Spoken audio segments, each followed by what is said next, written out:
অপেক্ষা করছি। ফিরে আসলাম 2 মিনিট পর। ঢাকনা খুলে মশলাটা নেড়ে দিচ্ছি। মশলা থেকে তেলটা উপরে ভেসে উঠেছে, তার মানে মশলাটা কষানো হয়ে গেছে।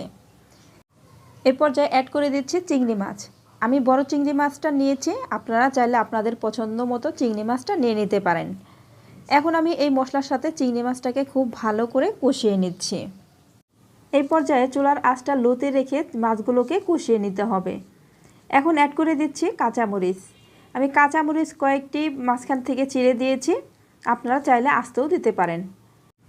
কাঁচামরিচ দেওয়ার পর আমি আরও কিছুক্ষণ এই মাছগুলোকে কষিয়ে নিয়েছি। এই পর্যায়ে অ্যাড করে দিচ্ছি ঝোল। যেহেতু আমি চিংড়ি মাছগুলো ভুনা করব, সেজন্য আমি খুব বেশি ঝোল দিব না। আমি একেবারেই মাখা মাখা করব, সেজন্য এতটুকুই যথেষ্ট, এর চেয়ে বেশি আর দেওয়ার প্রয়োজন নেই। এখন ঢাকনা দিয়ে ঢেকে অপেক্ষা করছি 10 মিনিট। ফিরে আসলাম 10 মিনিট পর। ঢাকনা খুলে আমি মাছগুলোকে নেড়ে দিচ্ছি। মাছগুলো কিন্তু রান্না হয়ে গেছে।